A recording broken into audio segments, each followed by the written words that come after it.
नमस्कार साथियों, मैं अर्पिता शर्मा आपकी इंग्लिश टीचर और स्टूडेंट्स हम पढ़ रहे थे आपकी बुक फर्स्ट फ्लाइट का 7 चैप्टर जिसका नाम है मैडम राइट्स द बस। जैसा कि स्टूडेंट्स आपको पता है ये जो पूरा का पूरा चैप्टर है वो 4 पार्ट्स में डिवाइडेड है। आज हम इसका 4th और लास्ट पार्ट जो है वो पढ़ने वाले हैं जिसका नाम होने वाला है द रिटर्न टू होम। कि अब आपको पता ही है इस कहानी में एक छोटी सी 8 साल की बच्ची है जिसका नाम है वल्ली और वो अपने गांव विलेज से कहां गई है, टाउन गई है। अब वह बस में बैठी थी, बस में पैसेंजर्स का इंतजार कर रही थी क्योंकि जिस बस में वह गई है उसी बस में उसे वापस कहां आना है, अपने गांव आना है।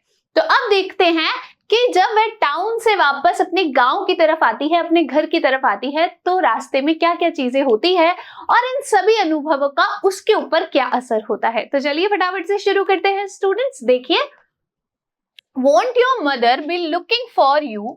The conductor gave the girl her ticket. उस कंडक्टर ने पूछा, किससे पूछा? वल्ली से पूछा। तो जब कंडक्टर ने उस लड़की को उसका टिकट दे दिया तो उसने उस लड़की से पूछा, यानी कि वल्ली से पूछा। और वल्ली से क्या पूछा? Won't your mother be looking for you? कि क्या तुम्हारी मदर तुम्हें ढूंढ नहीं रही होगी। लुकिंग फॉर का मतलब होता है किसी को ढूंढना या किसी को खोजना। तो अब वो छोटी सी 8 साल की बच्ची है तो कंडक्टर बोल रहा है कि क्या घर पे तुम्हें तुम्हारी माँ ढूंढ नहीं रही होगी, तुम्हें खोज नहीं रही होगी। No one will be looking for me, she said. तो उसने कहा नहीं, कोई भी मुझे नहीं ढूंढ रहा होगा। The bus started and again there were the same wonderful sights. बस शुरू हुई और फिर से वहां पर बहुत ही अद्भुत क्या थे, दृश्य थे। वल्ली was not bored in the slightest. वल्ली जो थी वो हल्का सा भी नहीं ऊबी थी। यानी कि बोर्ड यानी होता है जब आप किसी चीज से क्या हो जाते हैं, ऊब जाते हैं। वल्ली को तो काफी मजा आ रहा था और उस यात्रा से, उन दृश्यों से, क्योंकि फिर से उसे वही सब दृश्य देखने वाले थे, मिलने वाले थे, तो वह उन दृश्यों से, उस यात्रा से बिल्कुल भी बोर नहीं हुई थी, बिल्कुल भी नहीं ऊबी थी। And greeted everything with the same excitement she felt the first time. और उसने सभी चीजों को, उन सभी दृश्यों को कैसे ग्रीट किया? बहुत ही एक्साइटमेंट के साथ, यानी कि बहुत ही उत्साह के साथ में क्या किया, ग्रीट किया। जैसा कि उसने पहली बार में महसूस किया था वैसा ही फिर से वह उन दृश्यों को देखकर महसूस कर रही थी। But suddenly she saw a young cow lying dead by the road side.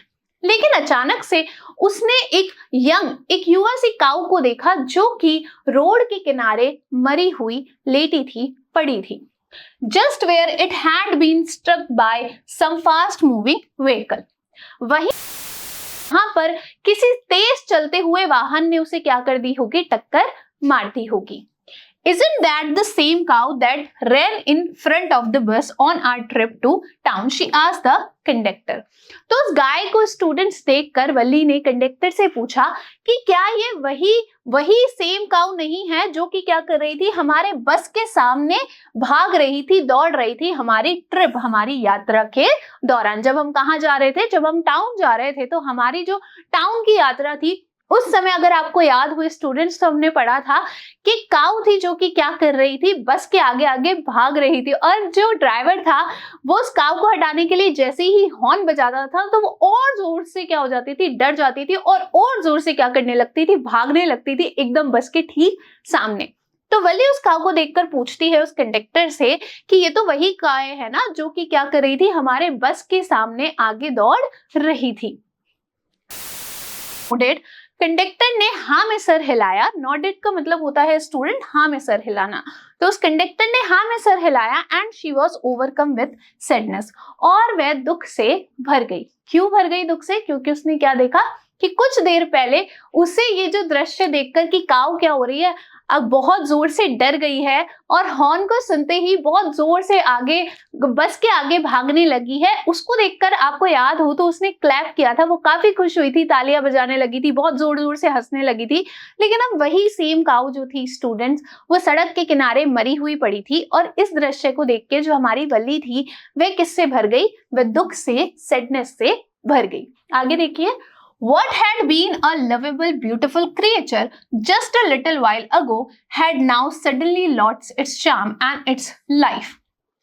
और कितना सुंदर, कितना प्यारा, कितना सुंदर जानवर जो कि अभी थोड़ी देर पहले ही जानवर था, जो कि स्टूडेंट से इतना लवेबल था, इतना प्यारा था, इतना सुंदर था, उसने अचानक से क्या कर दिया है, अपनी पूरी चमक को खो दिया है एंड इट्स लाइफ, और अपने जीवन को भी खो दिया है, क्योंकि अब वो जो काय है, वो जो गांव है, उसको क्या हो गया है, वह डेड हो गई है एंड लुक्ड सो हॉरिबल, और काफी ज्यादा भयानक, डरावनी दिख रही है। So frightening as it lay there, काफी ज्यादा डरावनी और भयानक दिख रही है, जैसे कि वह उस तरफ पड़ी है। ले यानी होता है लेटे हुए, तो वह जो गाय है अब वह मर चुकी है, और वह वल्ली को कैसी लग रही है, काफी ज्यादा डरावनी लग रही है। जो गाय पहले थोड़ी देर पहले ही कैसी थी, काफी ज्यादा सुंदर थी, वह अब काफी ज्यादा डरावनी हो गई है। Leg spread angled a fixed stare in its lifeless eyes, जो उसके पैर हैं वो क्या है, बाहर की तरफ फैले हुए हैं, और उसकी आंखों में, उसकी आंखें कैसी है, एकदम लाइफलेस है, जीवित रहित जो आंखें हैं, जीवनहीन जो आंखें हैं, वह ई की तरफ टकटकी लगाकर देख रही हैं। यानी कि जब आपने देखा हो कि कोई क्रिएचर जो होता है, जानवर जो हो जाता है, वो मर जाता है, तो वो क्या होता है, उसकी पलक तो झपकती नहीं है, तो वो ई की तरफ देखता रहता है। तो अब क्या हो रहा है कि वह जो एनिमल है, वह जो काऊ है, वह उसके जो पैर हैं वो बाहर की तरफ फैले हुए हैं, और उसकी आंखें हैं ई की तरफ क्या कर रही हैं, घूर रही हैं। हार्डवर्ड रिवाइज करेंगे, स्प्रेड एंगल्ड यानी बाहर फैले हुए, ब्लड ऑल ओवर, और सारी तरफ क्या है, खून ही खून फैला हुआ है। The bus moved on, बस आगे बढ़ गई। The memory of dead cow haunted her, और वो जो याद थी उस मरी हुई गाय की, वह वल्ली को डरा रही थी। Dampening her enthusiasm, उसका जो उत्साह था उसको कम कर रही थी। जितना उत्साह उसको गांव से टाउन, उस पूरे उत्साह को उस मरे हुए गाय के दृश्य ने कम कर दिया था। She no longer wanted to look out the window, अब वह खिड़की से बाहर नहीं देखना चाहती थी। She sat thus glued to her seat until the bus reached her village at 3:40, तो अब वह अपनी सीट पर ही बैठ गई, एकदम सीट से चिपक गई, यानी कि वह खड़े होकर बाहर नहीं देख रही थी, एकदम सीट पर चुपचाप बैठ गई थी, जब तक कि वो जो बस थी वह कहाँ नहीं पहुंच गई, 3:40 पर उसके गांव नहीं पहुंच गई। हार्डवर्ड रिवाइज करेंगे, हॉन्टेड यानी डराना, डैम्पनिंग यानी कम करना, एंथुसियाज्म यानी कि उत्साह। She stood up and stretched herself, वह खड़ी हुई और अपने आप को उसने बाहर फैलाया। जब हम बहुत ज्यादा यही देर बैठे रहते हैं तो कैसे होता है ना, अंगड़ाई लेते हैं ना, तो इसी तरीके से उसने अपने आप को स्ट्रेच किया। Then she turned to the conductor and said, फिर वह कंडक्टर की तरफ मुड़ी और कहा, well sir, अगेन, कि सर मैं क्या करूंगी, मैं आशा करती हूं कि मैं आपको फिर से देखूं, आपसे फिर से मिलूं। Okay madam, he answered her smiling, उन्होंने मुस्कुराते हुए वली से कहा, ओके मैडम, की ठीक है madam. Whenever you feel like a bus ride come and join us, जब भी आपको ऐसा महसूस हो कि आपको क्या करनी है, बस की यात्रा करनी है, तो आइए और हमें क्या कीजिए, हमें ज्वाइन कीजिए, यानी कि हमारे साथ आ जाइएगा। यानी कि वह वल्ली को कह रहे हैं कि जब भी आपको ऐसा फिर से लगे मैडम कि आपको क्या करना है, बस की यात्रा करनी है, तो आप आइएगा और हमारे साथ में जुड़ जाइएगा, यानी कि हमारे बस में चढ़ जाइएगा। And don't forget to bring your fare, और अपना किराया लाना मत भूलना। She laughed and jumped down from the bus, वह हंसी और बस से नीचे कूद गई। Then away she went running straight for home, और फिर वह कहां भागने लगी, अपने सीधे भागने लगी। When she entered her house, she found her mother awake. जब वह घर के अंदर घुसी स्टूडेंट्स, तो उसने पाया कि उसकी मदर क्या है, जगी हुई है, and talking to one of Wali's aunts, और वली की एक आंटी से क्या कर रही हैं, बात कर रही हैं। The one from South Street, उन आंटी से जो कि कहां पर रहती हैं, साउथ स्ट्रीट में रहती हैं।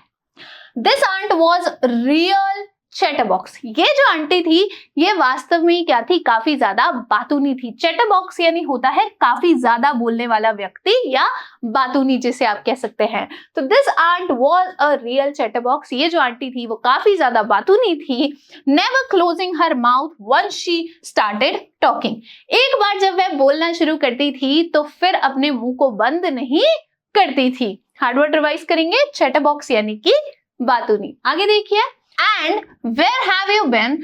said her.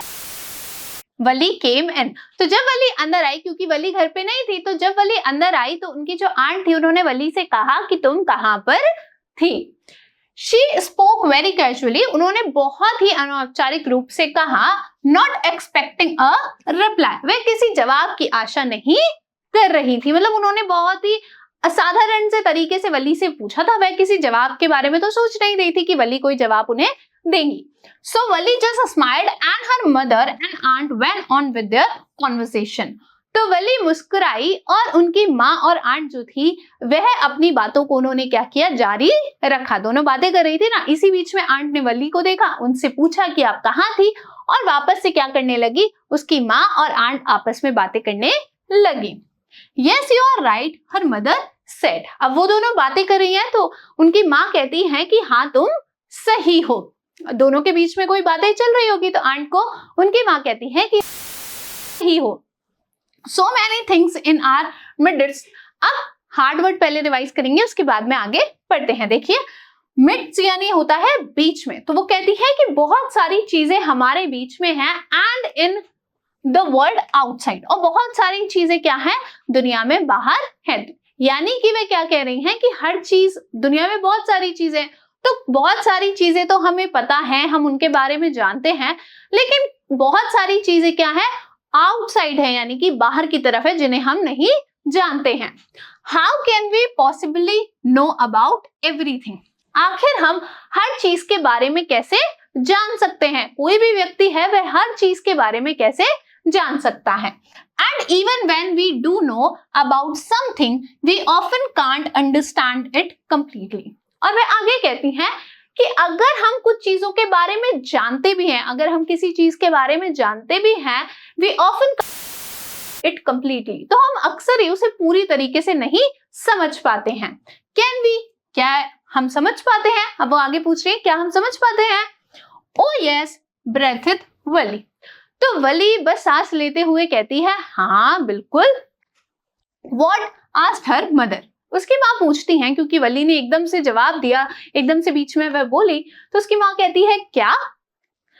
What's that you say? तुमने क्या कहा? Oh, said Wali, I was just agreeing with what you said about things happening without our knowledge. तो वली कहती है कि मैं तो क्या कर रही थी, बस उन चीजों से सहमत हो रही थी जो आप कह रहे थे कि जो चीजें क्या होती है, हमारी नॉलेज, हमारी जानकारी से बाहर होती हैं। यानी कि वह वली की मदर और आंट जो बातें कर रही थी, वैसे बड़ों की बातें कर रही थी, हाँ कि कुछ चीजें हम नहीं समझते हैं, और अगर हमें कुछ चीजों के बारे में पता भी होता, किसी चीज के बारे में जानते भी हैं, तो उसकी पूरी नॉलेज, पूरी जानकारी तो हमारे पास में नहीं होती है।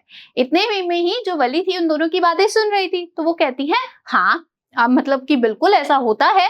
तो अब धीरे से वली ने कहा, तो उनकी माँ ने सुन लिया, और वह पूछती है कि क्या तुमने क्या कहा? तो वली कहती है कि कुछ नहीं, मैं तो क्या कर रही थी, बस आप जो कह रहे थे ना कि बहुत सारी चीजें हमारी जानकारी, हमारी नॉलेज से बाहर होती है, उस पर क्या कर रही थी, अग्री हो रही थी, यानी कि उससे सहमत हो रही थी।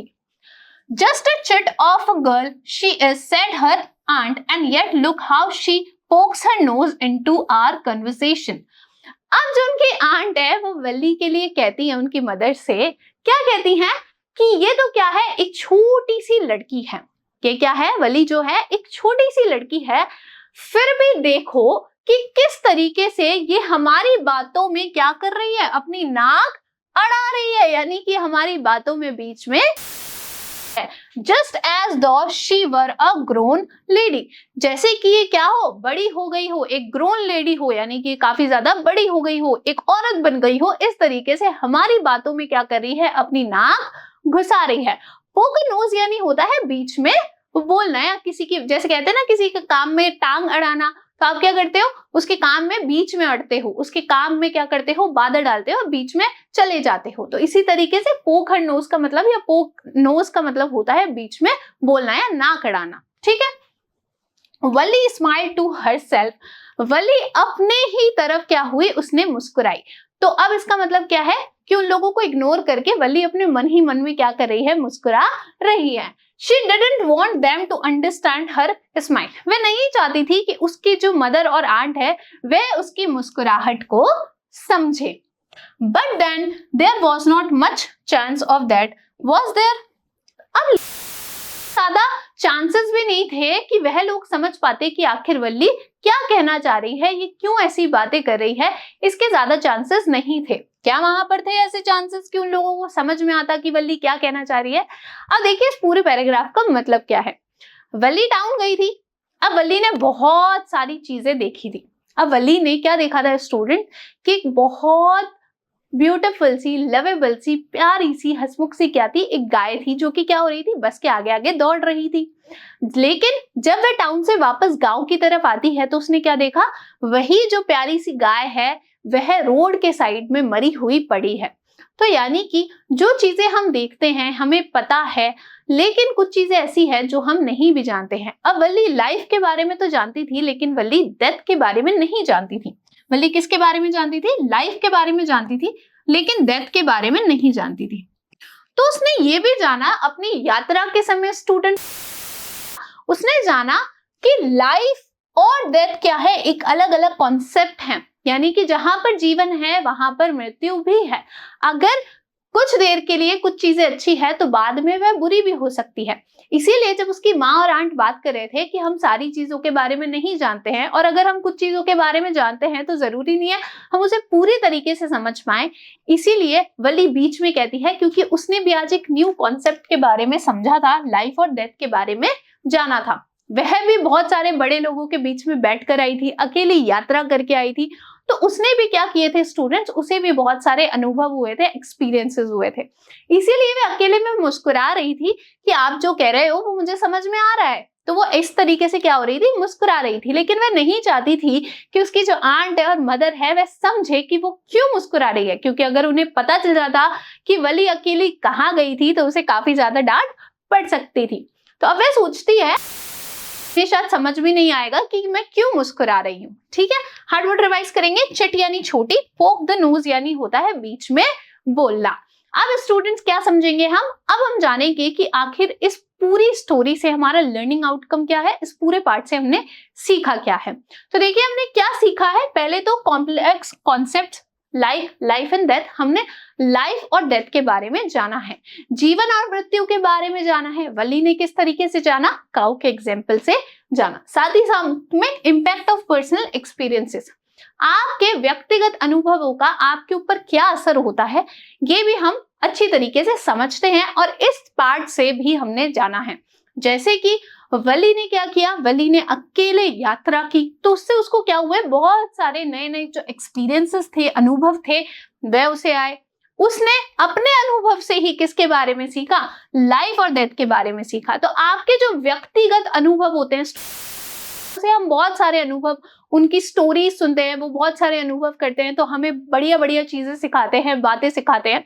लेकिन आपके जो पर्सनल एक्सपीरियंसेस होंगे, व्यक्तिगत एक्सपीरियंसेस होंगे, जो चीजें आप खुद से जानेंगे, उसका आपके जीवन पर क्या पड़ता है, काफी ज्यादा असर पड़ता है। ये हमने वली की कहानी से भी सीखा और ये आप अपने जीवन में भी आगे धीरे धीरे और अच्छे से सीखेंगे। अब स्टूडेंट्स करेंगे कुछ असेसमेंट क्वेश्चन, जिनको पहले डिस्कस करेंगे और उनका सही आंसर निकालेंगे। पहला सवाल देखिए, what was Valli's main reason for taking the bus to town. Valli का सबसे प्रमुख कारण क्या था टाउन तक बस की यात्रा करने का। आपके ऑप्शन है, option A to visit her aunt, वह अपने आंट के जाना चाहती थी। B to buy something from the market, वह मार्केट बाजार से कुछ खरीदना चाहती थी। C to experience the bus journey, वह बस की यात्रा का अनुभव लेना चाहती थी। D to escape from her mother, वह अपनी माँ से भागना। तो वली क्या करना चाहती थी स्टूडेंट्स, बिल्कुल करेक्ट आंसर, वे एक बार अपनी लाइफ में बस की यात्रा करना चाहती थी। तो option C to experience the bus journey आपका क्या हो जाएगा, करेक्ट आंसर हो जाएगा। नेक्स्ट क्वेश्चन देखिए, how did Valli feel about the old woman sitting next to her? Valli को कैसा महसूस हुआ था उस औरत को लेके, उस बूढ़ी सी औरत को लेके जो कि उसके बगल में पास ही में बैठी थी। तो उसे कैसा हुआ था आपको याद होगा। पहले तो उन ओल्ड लेडी का हम क्या करते हैं, एक बार याद कर लेते हैं कि वे किस तरीके से दिखती थी। तो आपको याद हो तो उनके कान में बड़े बड़े छेद थे, उसमें उन्होंने बहुत ही भद्दे से क्या पहने थे, इयररिंग्स पहने थे। और साथ ही साथ में स्टूडेंट्स क्या था कि वह जो था पान भी चबा रही थी। तो इसी वजह से वली जो थी उन्हें वह बिल्कुल भी पसंद नहीं आई थी। तो देखिए answer, she liked her company, उन्हें उनका जो साथ था वो पसंद आया। शी फाउंड हर अनोइंग, वह उन्हें बहुत ही परेशान और चिड़चिड़ी सी लगी कि काफी है। शी फेल्ट इनडिफरेंट टुवर्ड्स हर, वह उनकी तरफ काफी ज्यादा उदासीन थी। She admired the old woman, उसे ओल्ड वुमन जो थी वो काफी ज्यादा पसंद आई थी। तो बताइए कि उन्हें क्या लगा था, वली को कैसा लगा था उस ओल्ड वुमन को देखकर? बिल्कुल correct answer, she found her annoying, वह उसे कैसी लगी थी, काफी ज्यादा अनोइंग लगी थी, चिड़चिड़ी लगी थी। नेक्स्ट क्वेश्चन देखिए, what did Valli's mother say about the world and its mysteries? Valli की माँ क्या कहती हैं दुनिया के बारे में और उसके रहस्यों के बारे में? तो देखिए आपके ऑप्शंस है, we know everything about the world, कि हम दुनिया के बारे में सब कुछ जानते हैं। B, the world is a simple place, कि वर्ल्ड क्या है, दुनिया क्या है, एक बहुत ही साधारण सी जगह है। See, there is much we don't know about the world, यहाँ पर दुनिया में ऐसा बहुत कुछ है जिसके बारे में हम नहीं जानते हैं। D, the world is full of surprises, जो दुनिया है वो किससे भरी पड़ी है, आश्चर्यों से भरी पड़ी। तो याद कीजिए कि वली की माँ ने क्या कहा था, वली की मदर ने कहा था कि ये जो दुनिया है इसमें बहुत सारी ऐसी चीजें हैं जिन्हें हम नहीं जानते हैं, और कुछ चीजों को अगर हम जानते भी हैं तो उसे पूरी तरीके से हम नहीं समझ पाते हैं। तो बिल्कुल सही, ऑप्शन सी आपका क्या हो जाएगा, करेक्ट आंसर हो जाएगा। आई होप आपको ये पार्ट अच्छा लगा होगा और अच्छे से समझ में आया होगा। Thank you.